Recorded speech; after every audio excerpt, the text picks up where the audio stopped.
Welcome, everyone. Good afternoon, good morning, good evening. I'm so glad to have you here today. We are going to have a lot of fun today. This is going to be a little different from our normal sessions, so I'm going to share with you a little bit of the context up front, and then we'll go into the actual session itself. So let me start by actually sharing my screen. There we go.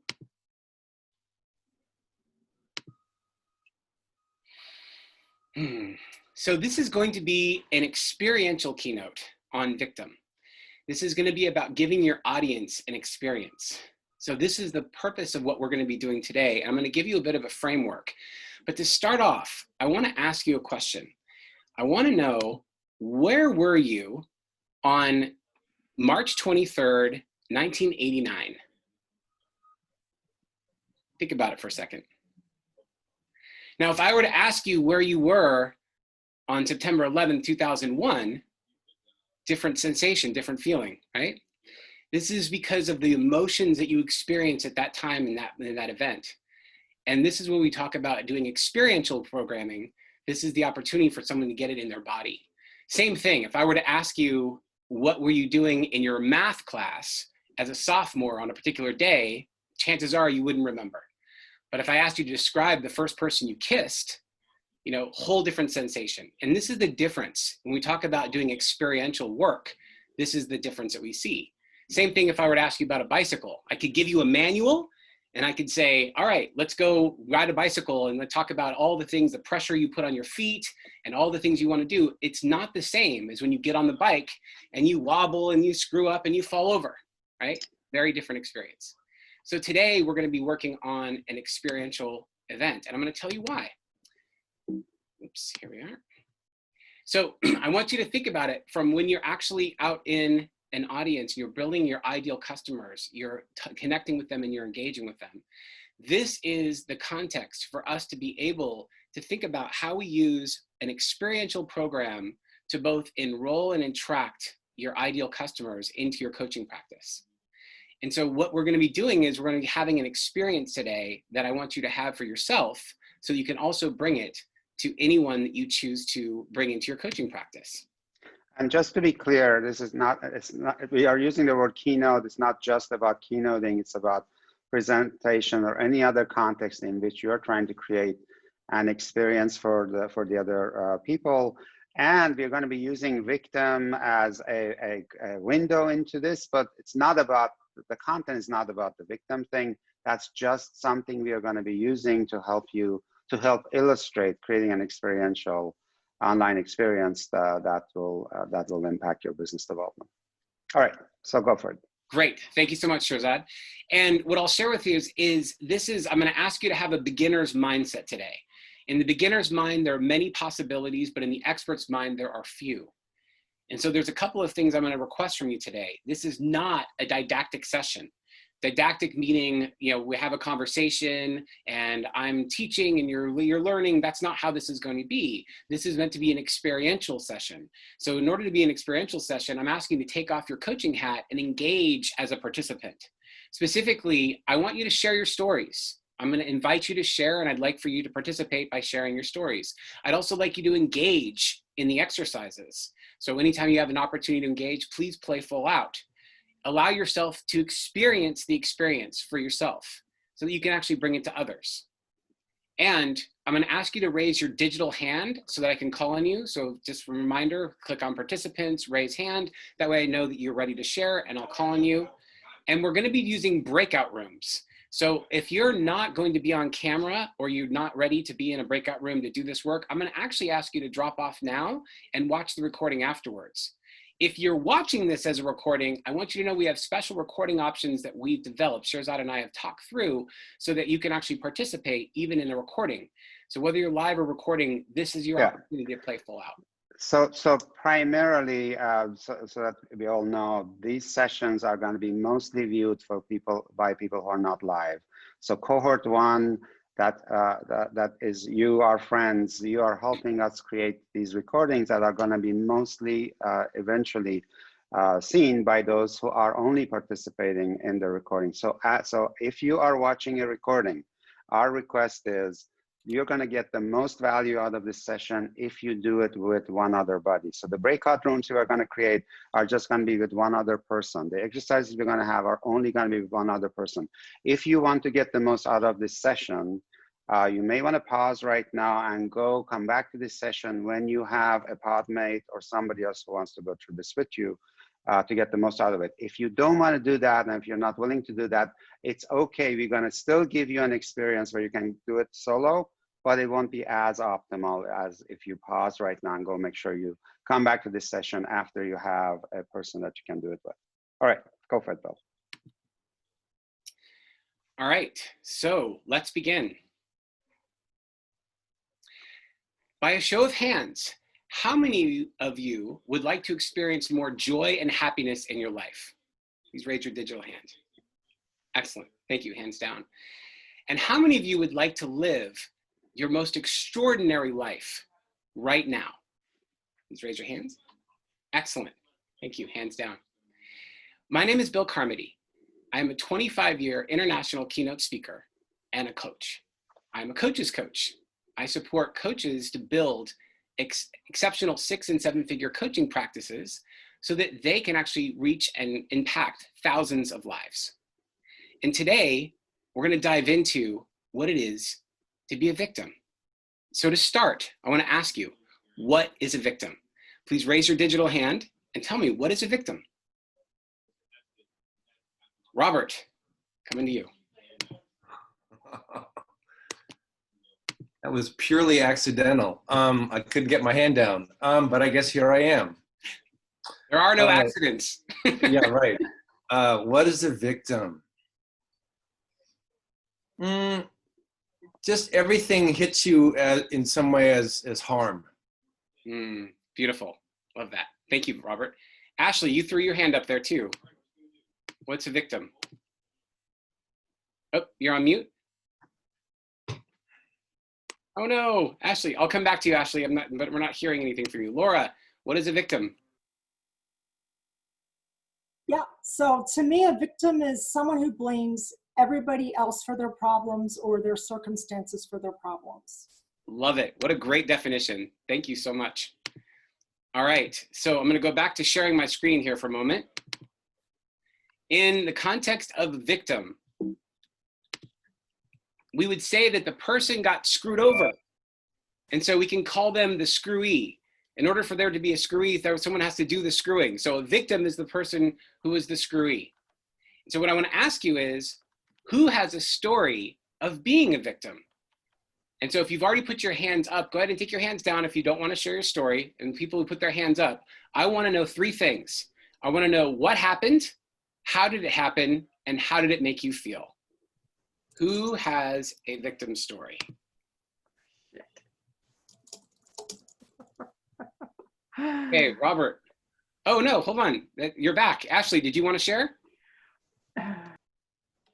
Did you have a victim story? No, that's, I do. Oh, okay, Robert, I'll take your hand down, Robert, and go ahead. All right, I'm here? Yes, you are. We can hear you. Okay. Oh, this is a nasty one. Oh, so, I hope this doesn't offend you. I got very drunk as a teenager and was with this guy, and he forced sex on me. And so that's what happened. And what was the other part? So how did it happen and how did it make you feel? Oh, yeah. So I felt like victimed. I felt I wasn't in control, but the truth is I was in control at the same time I was drunk. So I gave away any of my boundaries by this alcohol. And can everyone see how Ashley was a victim in that story? Everyone see everyone Ashley was a victim? Excellent. Who else has a victim story? We'll take one more. Who else wants to share their victim story? Heba, I think I see you there. Let me see. Are you going to share your victim story? Sure, why not?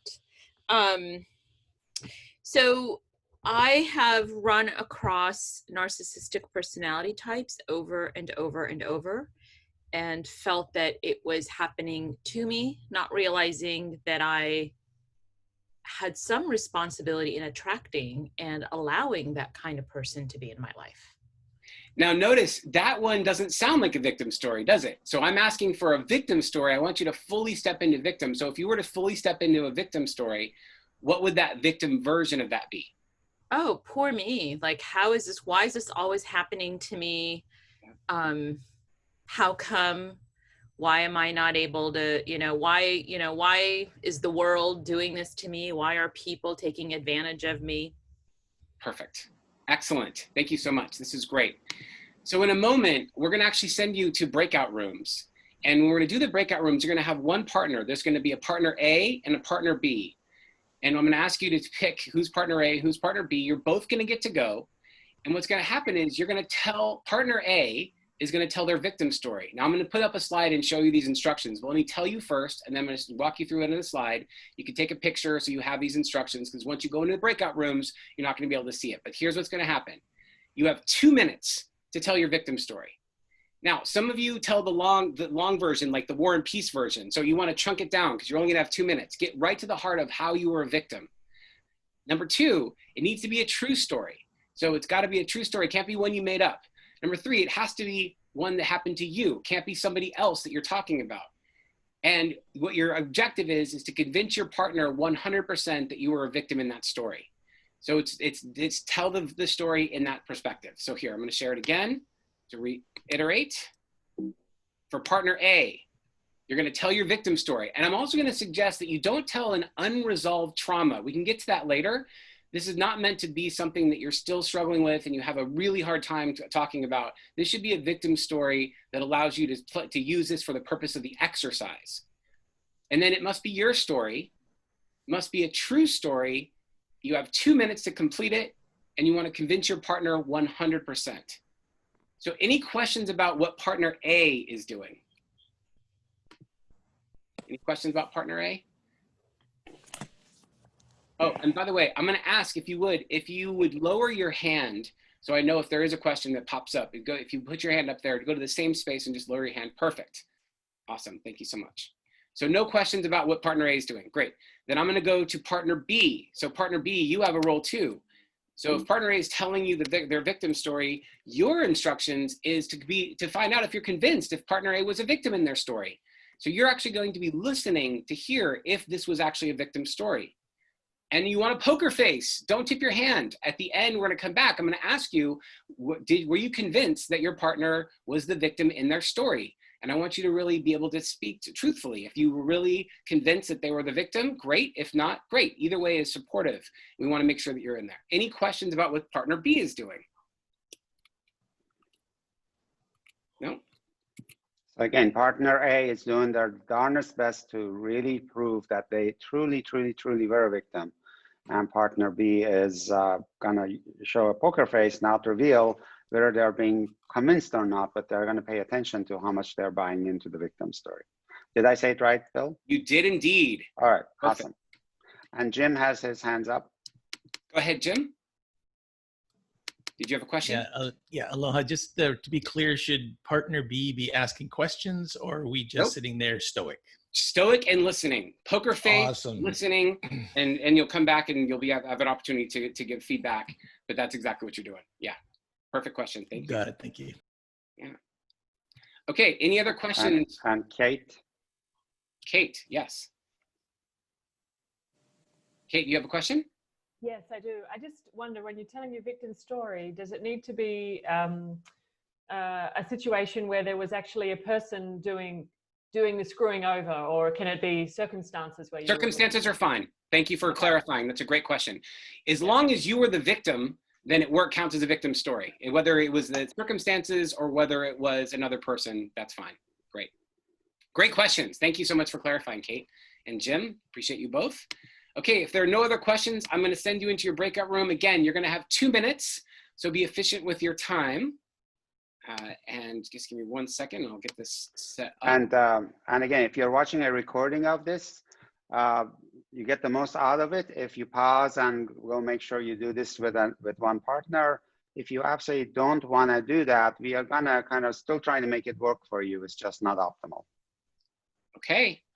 And with that, I'm going to send everyone to their breakout rooms. Your 2 minutes begin. The first thing I want you to do is decide who's partner A. Partner A goes, partner B listens, and you'll be able to switch. So you're going to go back with the same partners afterwards.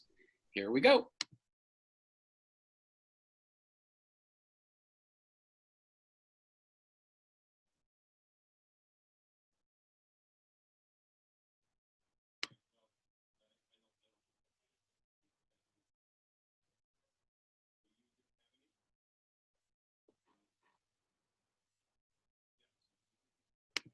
So Liz, hang on 1 second.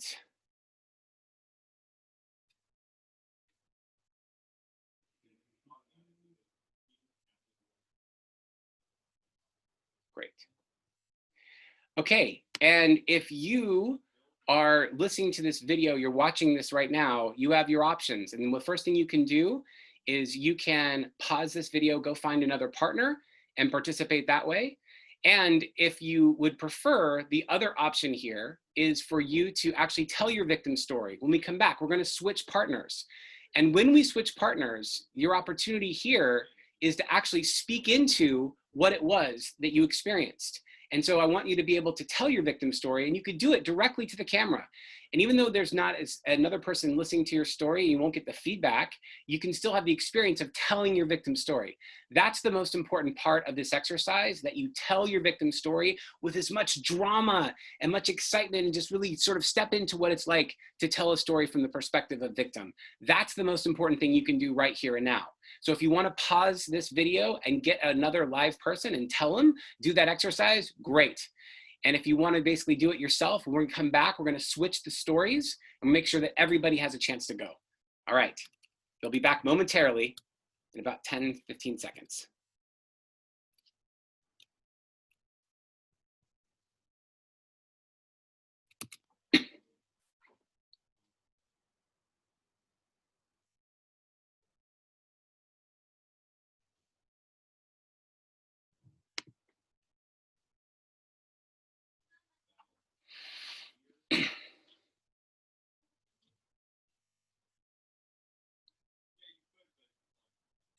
We only got through one. Yeah, that's it. They were just supposed to do one. Partner A only. Okay. Partner A, you had 2 minutes to do partner A. Now we're going to go back and you'll have a second chance. Partner B will get to go next. So if you didn't go, that's all I wanted to do is partner B was listen. Partner A was telling their story. And so here's what I want to know. It looks like everybody's back. So my question is, partner B's only. If you're partner A, this is not a question for you. This is only for partner B's. If you were partner B in that exercise and you were convinced 100% that your partner was the victim, give me a thumbs up. All right, so go ahead and keep your thumbs up. Give me a thumbs up if you were convinced, partner B, if you were convinced your partner was a victim. Now, if you were partner B and you were not convinced, I want you to raise your hand like this. And what I want you to do is hold it up for a second. And if you're a partner A, find your partner B. And if they're holding their hand up like this, what it means is that there was not enough victim juice in that story. You were telling it not from a place of victim. And I want you to see that. That's the feedback you're getting from your partner. And this for partner B, as we go in again, we're going to go do this exact same exercise. That's feedback for you too, as you're telling your victim story, really get into it. Like, tell me the drama of the victim story. Really step into victimhood. All right? Any questions before we send you back to your breakout room? Partner B, again, you're going to tell a true story. It's got to be your story. And you want to convince your partner 100%. Ready? Here we go.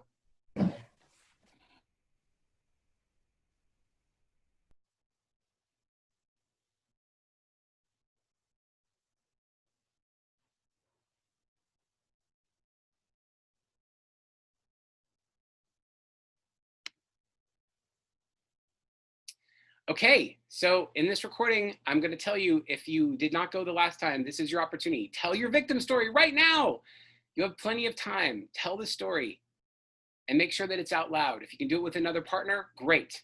If you're doing it by yourself, just make sure you get into the whole victim story. Go ahead and do it now.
Okay, just give it 1 second for everyone to get back. Looks like everyone is back. Okay, so my question for partner A, were you enrolled in partner B's story of being a victim? 100%. If you were enrolled, I want you to give a thumbs up. Partner B, if you were enrolled, partner A, if you were enrolled in your partner B's story, give me a thumbs up. Now, if you are not enrolled, partner A, if you were not enrolled in partner B's story, then I want you to put your hand up like this so that your partner can see.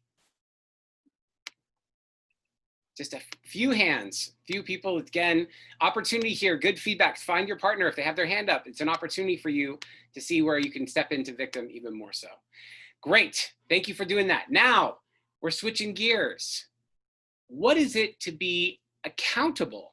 What does it mean to be accountable? Patricia, your hand's up. I'm gonna come to you. What does it mean to be accountable, Patricia? It was by mistake, but that's great. To be accountable means that you have looked at a situation that you're in and identified your own responsibility in it. And now I'm going to say one thing. We're going to hold on to responsibility. We're going to use it in a different context. I'll come back to responsibility at the end, but right now, accountability, I want to think about it from the place of the first part of what you said, which is to account. If we literally take the first part of the word accountability, it's to account for my part in it, which is not the same as saying that we condone what happened, right? We're not saying we agree with it, we condone it, that we're okay with it, none of that. We're just saying, what is our part in it? How are we accounting for it? So I'm gonna do this, I will share my screen again here. So what does it mean to be accountable? I wanna use an example here of a car crash. Could I be accountable for a car crash? Yeah, absolutely. I could look at all the decisions I made. I decided to drive my car as opposed to take the bus or public transit. I decided to maybe take a different route. Maybe I was distracted because I was on the phone call and I wasn't fully paying attention. Maybe it was that I was in the space of a new route, or I took a new direction. I can go to all the things that led me up to being in a car crash. Now, here's another question. Could the other driver also be accountable? Yes, exactly. So when two parties have a car accident, right? Or have a car crash, I should say. Do you even call it an accident if they're both accountable? What happens? Both people actually exchange insurance and have lunch, right? But you can in fact be accountable on both sides. Both parties can be accountable. And what's interesting is we're taking the fault out of it. So even if it were to say, oh, somebody went through a red light or they were speeding, whatnot, we're removing the fault from the conversation of accountability. We're actually looking at it from a place not of blame. Blame is, again, your fault, you're to blame. That's also being a victim. When we're taking accountability, all we're doing is accounting our part in this. This is what my part of this was in order to have an accounting of what happened. So here's how I account for my role in that car accident. And so now we're going to do the same thing. We're going to do an accountability story. Guess which story we're going to do? The same story. We're going to do the same exact story, this time from the accountable space. And so it's the same thing. You're going to tell the exact same story. You're going to have 2 minutes to tell that story, and you're going to do it from a place of accountable. Now, here's the thing. You don't have to believe you were accountable in that story. You just have to convince your partner that you were accountable. So even if you truly believe you were a victim in that last story, you just have to convince your partner that you were 100% accountable. Any questions before we send to the breakout room? Yes, go ahead, Shirley. Bill, we're gonna do just partner A, or are each partner gonna do their accountable version? Thank you. So just like we did last time, partner A will go first. You're going to tell the same story from an accountability perspective, and we'll come back and see if your partner sees that it was in fact an accountable story. And then we'll switch and partner B will tell their accountable version of their story. And then they'll get the same feedback. So I'm gonna ask you, if you're partner B, listen to partner A and really decide, were they telling this from a place of accountability? Were they accountable in that story? 100%.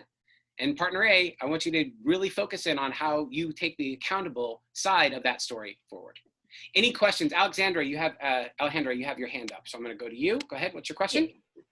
Yes, checking. Are we going to be sent with the same partners? Same partners. Yes. Okay. I didn't have a partner before, so I've been journaling. And that's okay. That's okay. I don't want to be a victim of this, but I just raising my hand to let you know that.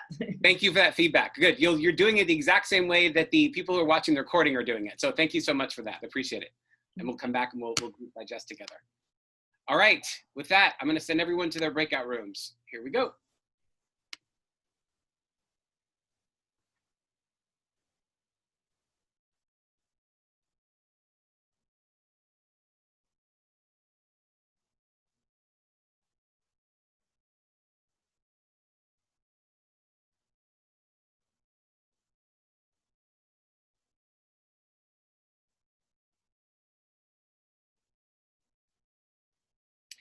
And of course, if you're watching this on the recording, now is your opportunity to tell the accountable version. So it's the same thing. What I'm going to ask you to do is tell the accountable version of your story. So listen to what you said last time and now say it. Now, if you're doing it with a partner, same exercise, tell your partner the accountable version of the story. If you're doing it to the screen, make sure you tell the exact same story from the accountable perspective. And you'll have two opportunities to do that, because there's now, when I'm giving you this instructions for the video recording, and you'll have the second one when partner B goes, you can certainly do that. But make sure you either get a partner and participate, or you tell your accountable version of the story directly right now. This is your opportunity to do the exercise, so you can really get it in your body. And it may seem weird to like say to the camera the same thing, like who's listening? But this is really more about your expression, and you're noticing how you feel when you tell an accountable version of the story. So go ahead and do it now, or come back in 2 minutes. When we do this now, we switch partners. We want to make sure that you have the opportunity to do it. All right.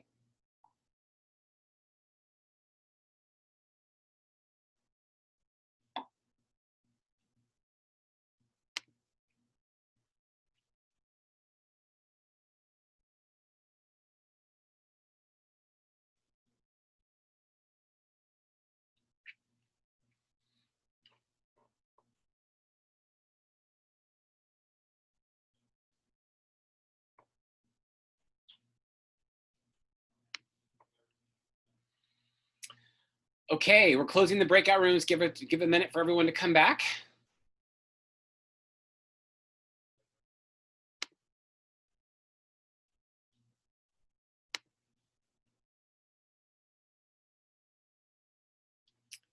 And so people are just coming out of the breakout rooms now, almost done. And it looks like everyone's back. Okay, so partner B, if you were convinced that partner A's story was the accountable version, 100%, give me a thumbs up. Give me a thumbs up. Excellent. Hesitation is a no vote. So by the way, if you're not, you're like, that should be this one. That should be this one. So if you are hesitating and you didn't think that they gave you the full accountable version of the story, go ahead and put your hand up like this. And be honest, this is the feedback for your partner. They appreciate you telling them the truth. So look around, find your partner, and if they have their hand up like this, that's, again, they weren't convinced 100%.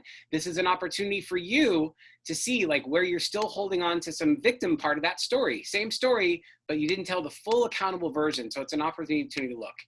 And again, we're going to send everyone back to breakout rooms. Now this is partner B. This is your turn. You tell the accountable version of your story. Go 100%. Make sure your partner is convinced that this is the accountable version. Remember, you don't have to believe you were accountable in that story. You do have to convince your partner 100%. Okay, ready? Here we go.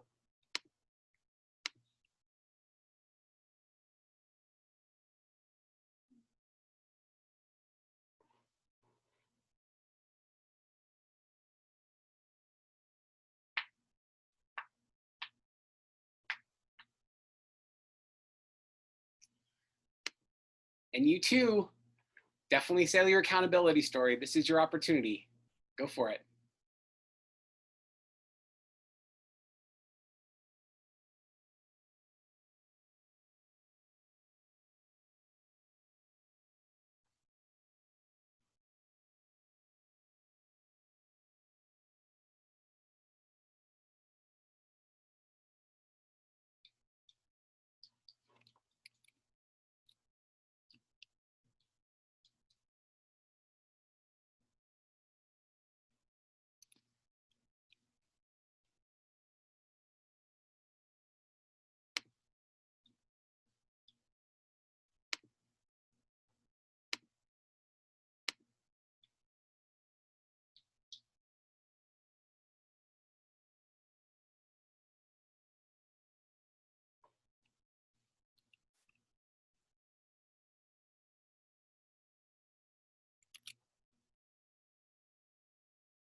Okay, one more minute. Give everybody else a chance to get back in the room.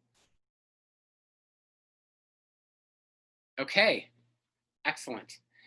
So partner, let's see, partner B. If partner A convinced you that they were 100% accountable in that story, give me a thumbs up. A thumbs up. Great. And partner B, partner A, if you were not convinced, please raise your hand. Partner A, if you were not convinced, raise your hand, not 100%.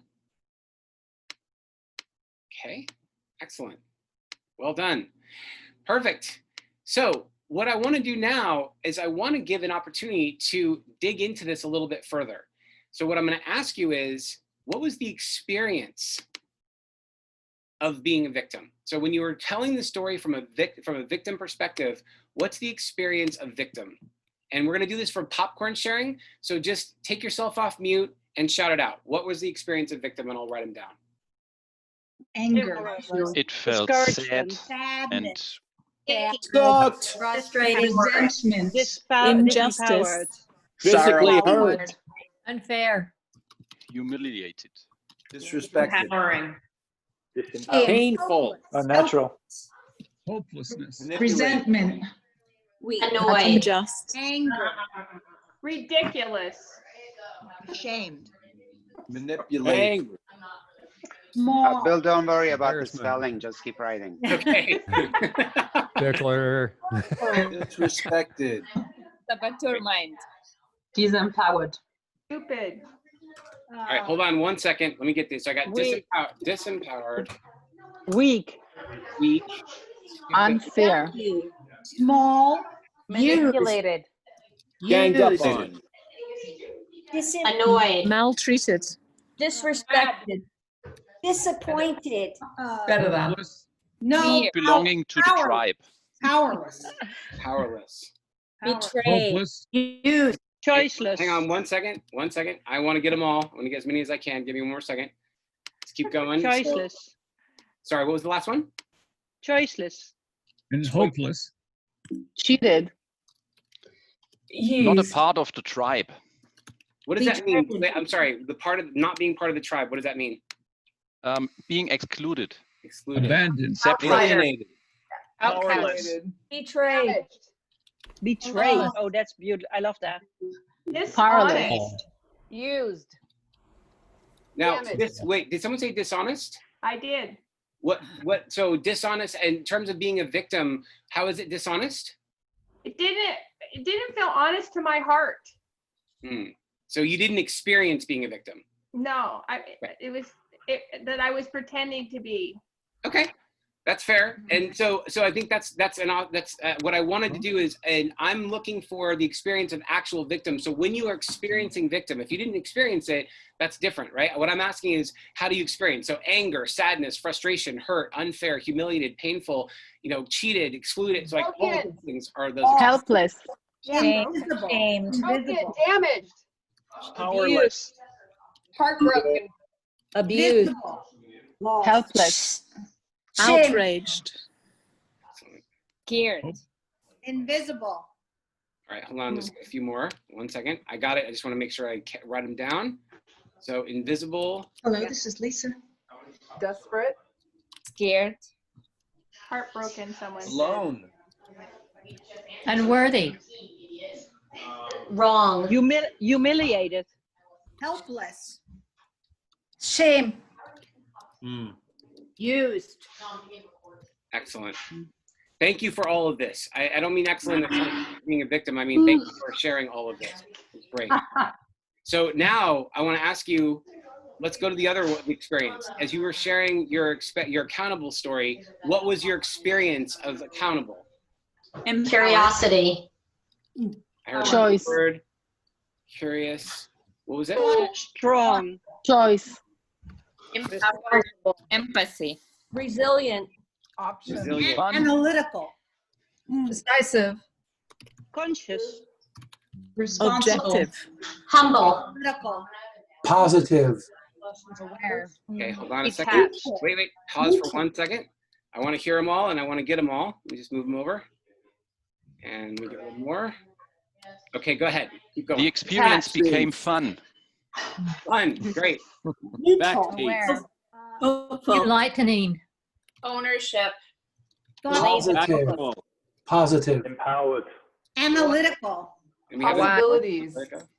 Informed. Learning That's opportunity. Aware. Very light. New Objective. perspective. New perspective.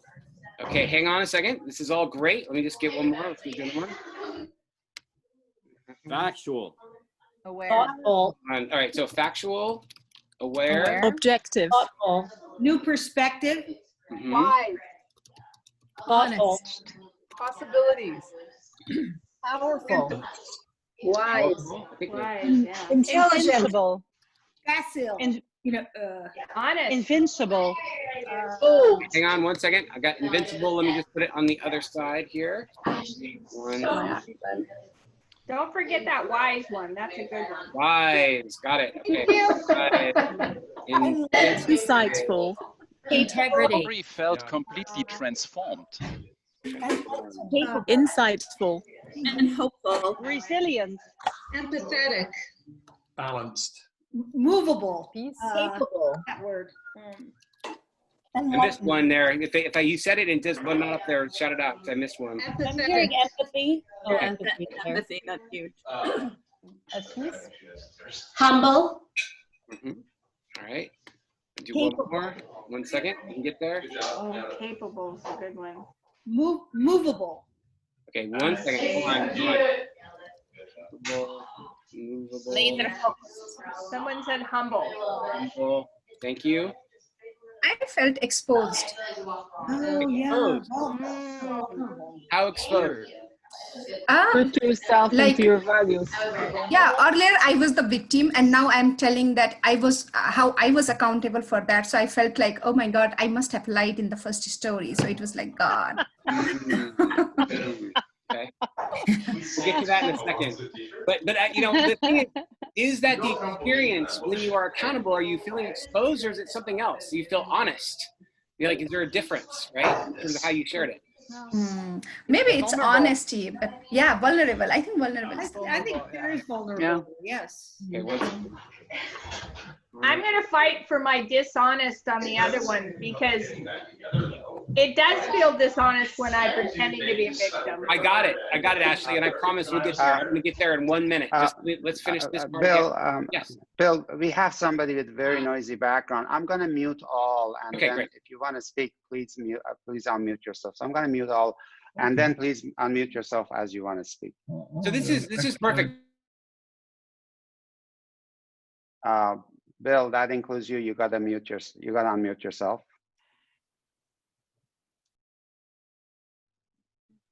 Okay, that's actually a perfect spot, Shirzad. So I'm actually gonna do this. Let me go on from this point. Well, can I throw one on, Bill? Yeah, go ahead, Lisa. Detached. Detached. Perfect. I was going to say connected. That's funny. Okay. Well, it could be both, right? It could be connected. Detached, not in a bad way. In a Right. totally, yeah. I got your come from. Detached from like almost like a place of surrender, not from a place of helplessness, but acceptance that comes in. Detached from the outcome. It's beautiful. So maybe unattached is different word. Yeah. Still like vulnerable. Okay. Did I not put that up there? I'll put vulnerable. Beautiful. And embarrassed. Embarrassed how? Embarrassed that as I look back on it, that I didn't do better. You know, that I acted like a victim. So this is perfect. Actually, let me play off of that right now. So I want you to take a look at both of these. I want you to look at all these, and I apologize for my terrible spelling. So if this word is misspelled, you got the essence of it. This is the experience of victim. Angry, sad, frustrated, hurt, unfair, humiliated, painful, unnatural, resentment, weak, stupid, unfair, right? You see all of this. This is the experience of victim. And this is the experience of accountable, empowered, curious, strong, choice, empathy, resilient, decisive, conscious, responsible, fun, neutral, all of these things. And so what I want you to see is the context. Each of these are content for your context. Let me explain that more. How long does it take for a lottery winner to go broke? How long? Anyone know? 10 years. 10 years. 3 years. 3 years. 3 years. 70% of lottery winners are broke in 3 years. Why? Why? They don't know how to manage their money. Exactly.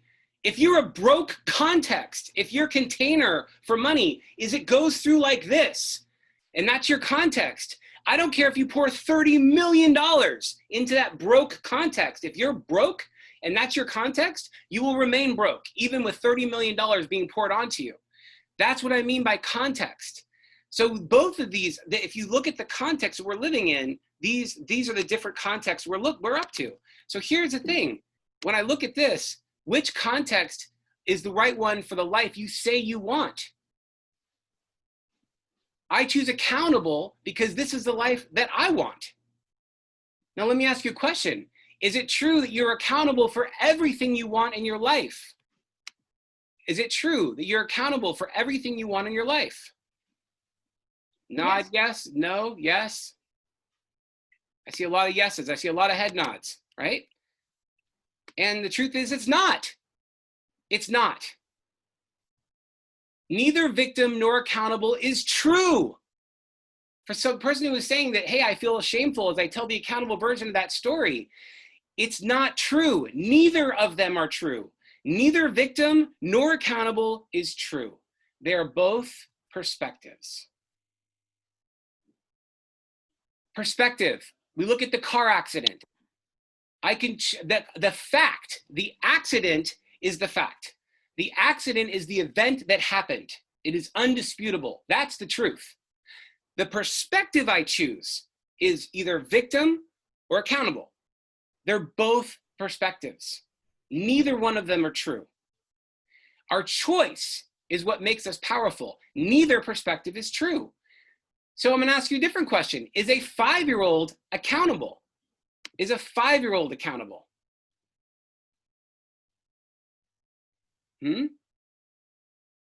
What do you think? Yes? No? Yes. Yes. And so what is the age of accountability? If a 5-year-old's accountable, how old do you have to be accountable?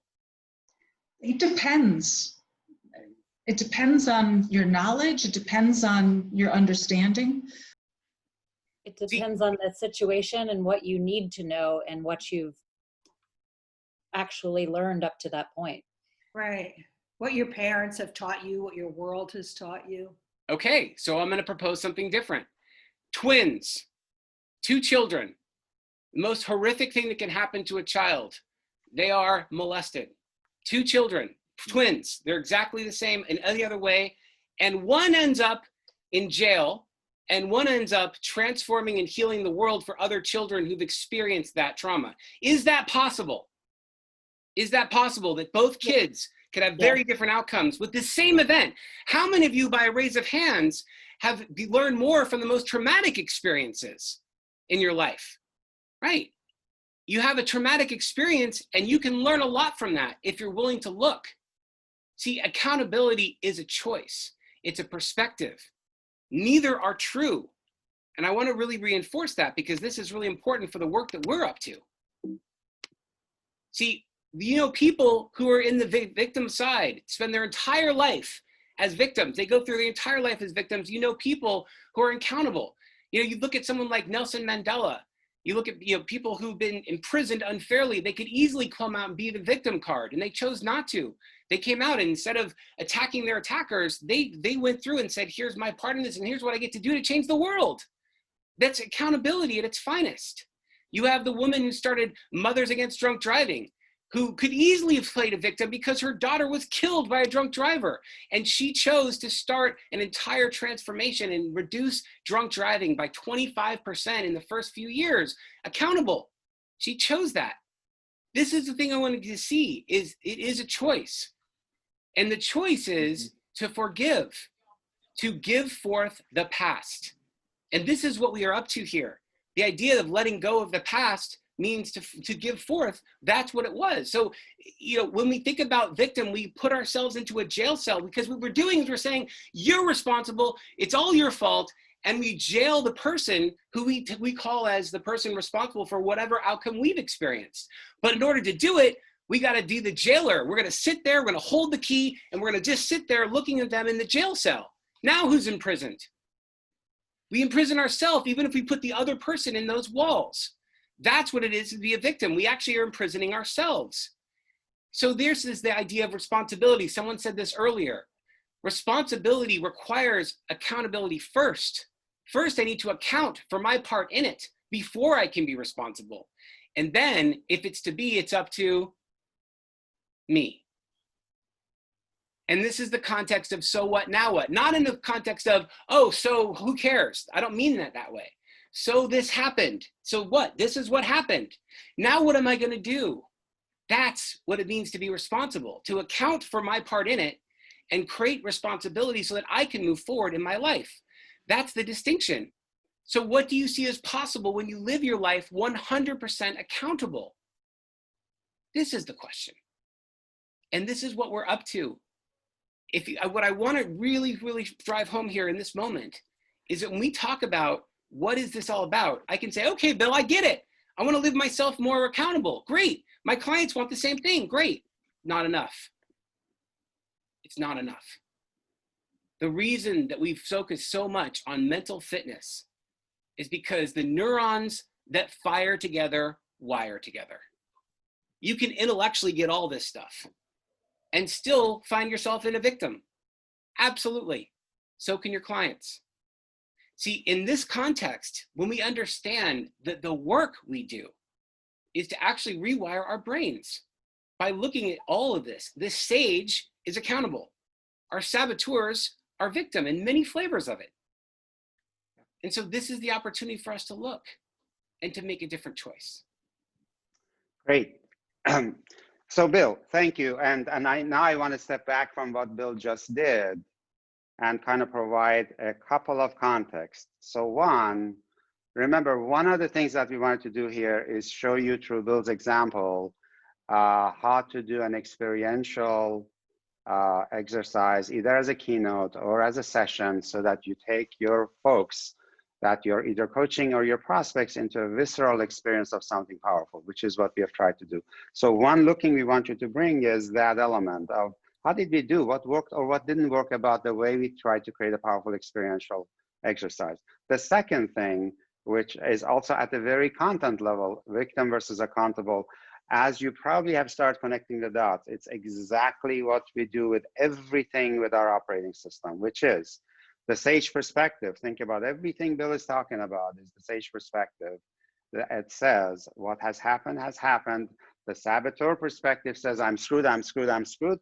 And a victim is a version of that. So victim is just one version of many versions of unaccountable lie that your saboteurs bring. The question is, will you go to victim? Will you go to whatever lie, to the avoider, to the restless, whatever? Each of the saboteurs will have you not be accountable for your experience. Every single saboteur will have you to go to a place of not accountability.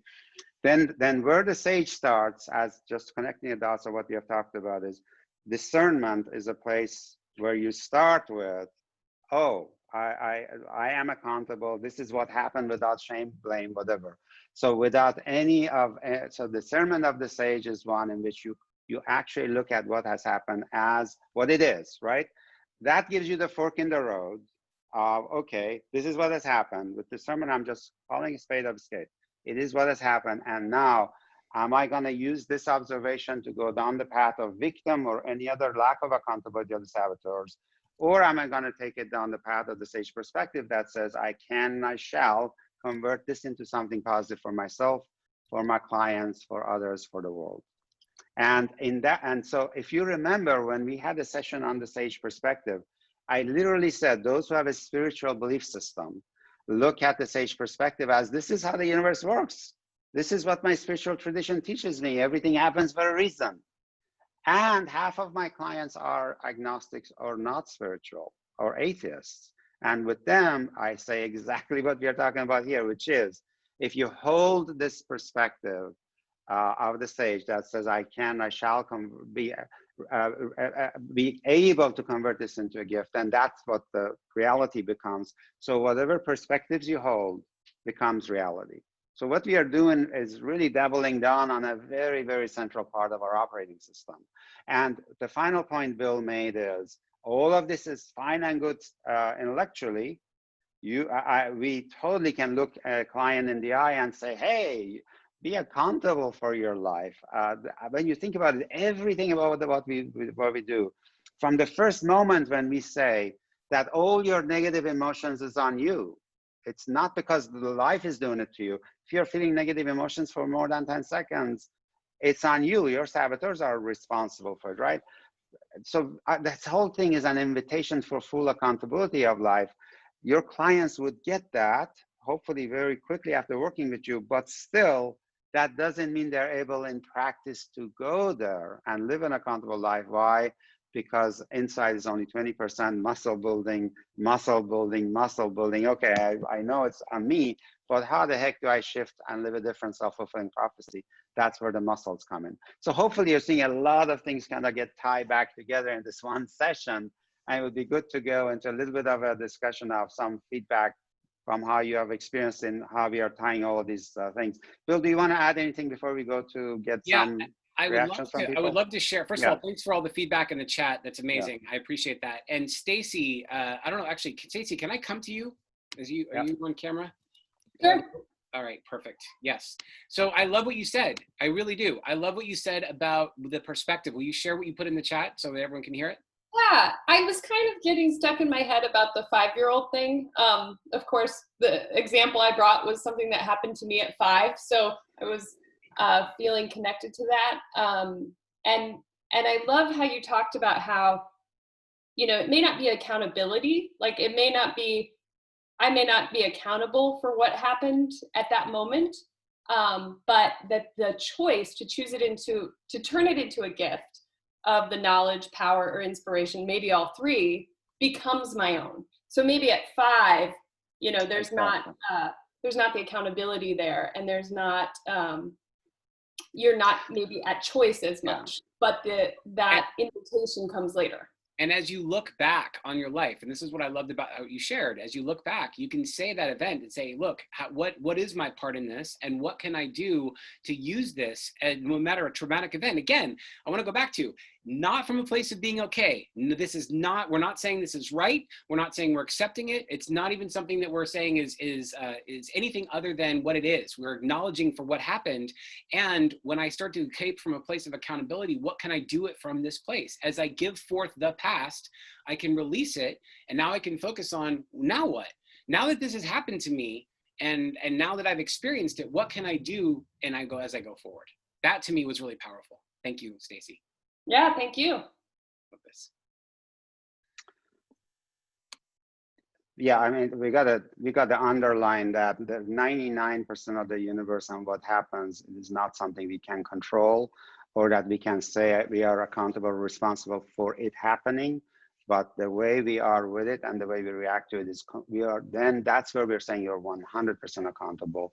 And again, you need the mental muscles in order to live a life of accountability, which is a lot of what we're trying to teach our clients. So any other sharing that wants to happen related not just to this, but also the other thing we did say is part of the reason we did this is to go a little bit into creating a construct of a experiential session, which you can take elements of this. What elements of the experiential session, the way we did it, worked for you and are things that you want to take into the way you run either keynotes or sessions, or what are elements that didn't work that you would say, hey, we could do it a little bit better. So let's hear a little bit from reaction to that. How do we do with running an experiential session here? Samantha, please. Hi, Bill and Shehzad. I would just say that my judge was very present. So maybe to forewarn people before they go into it, because I had all the mind chatter going on of the judge, both when I was doing the victim and the accountable piece. So maybe some pre-warning to manage that so that you can fully get into the experience. Okay, and that's Say great. a little bit more. Say a Yeah, little bit more please. about that. I was like, oh my God, I was such a victim. You know, how could I have let that happen to myself? You know, I was just totally down on myself, looking back at myself as I was then, because that was not how I live now, hopefully. And also I was feeling that the person listening would be judging me. So I was already judging myself before the words even came out of my mouth. And I was feeling judged, even though the person wasn't, they were listening. But yeah, it was a tough exercise and so important to, because that's how it really made it come alive, to experience both parts of that, the accountable version and the victim. Yeah. And if you had designed this session to make it more effective, what would you have done differently? Based on what you just said, would you have done anything differently? Maybe just encourage people to speak their truth without fear of judgment. Just encourage this as a safe space. You are not going to be judged. Don't judge yourself. Just speak truthfully. You know, fall fully into it and open up. Because I probably didn't give as much into it as I could have done because I was judging myself. Awesome. I love it. Awesome. Thank you. Great. Great feedback. It's great. Can I jump in? This is Krista.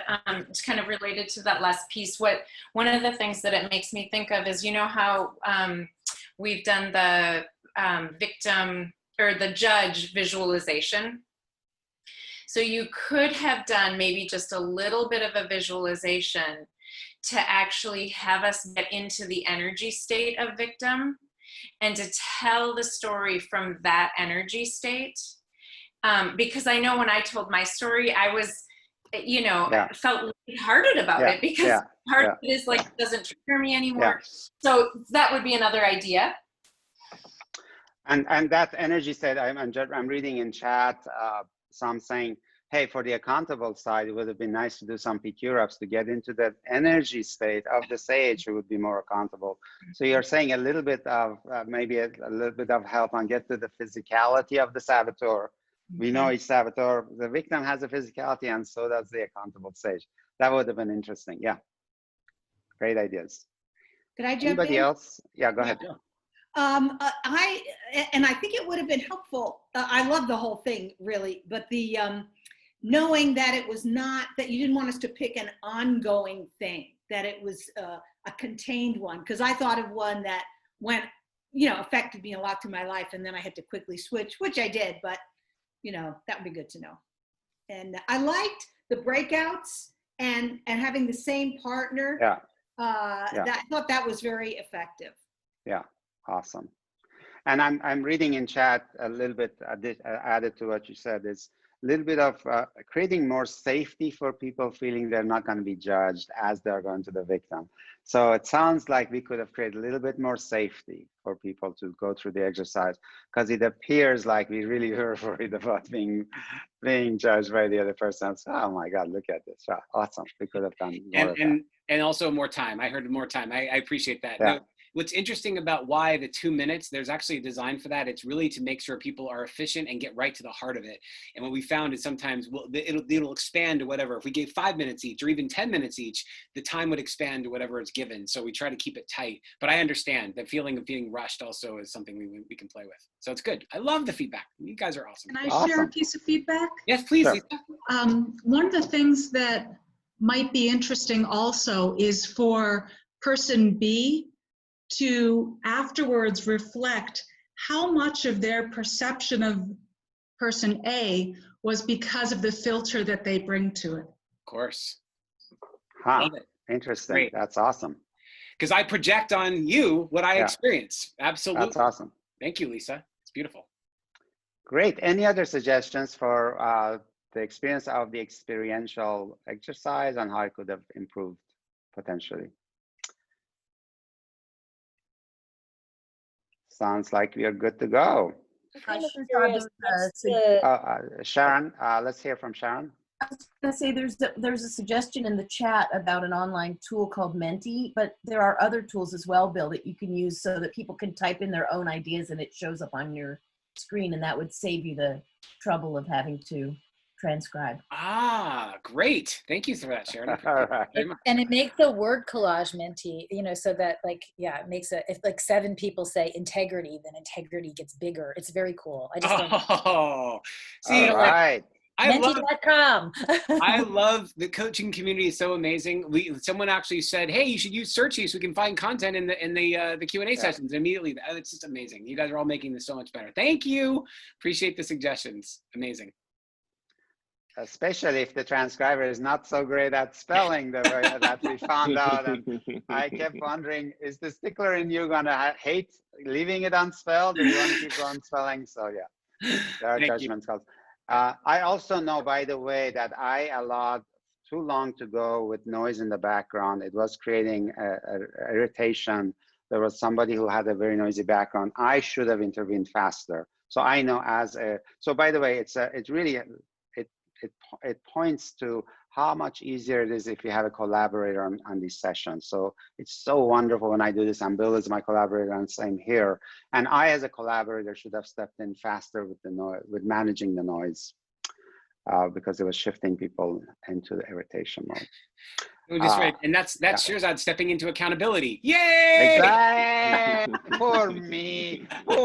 Somebody did not have their thing on mute. What's wrong with you guys? All right. Hey, Bill, it sounds like it's a great session. Thank you, Bill, by the way, jumping in and experimenting. This is the first time we have done a session like this. So as you can see, we held it lightly. We weren't 100% certain about the design of this. We are asking for feedback, how could have been improved. We turned any imperfections about the session into a gift. If he had come in pretending, we have a session that's gonna work out perfectly for you and all of that stuff, you would have judged us like that. Like, hey, some of it was not perfect. But notice we turned the fact that it's the first time we are doing this into a gift of, hey, let's collaborate together. And what's the design work, what doesn't? Anytime that something isn't feeling right to you and feels like a problem, turn it into a gift. And so we just did that.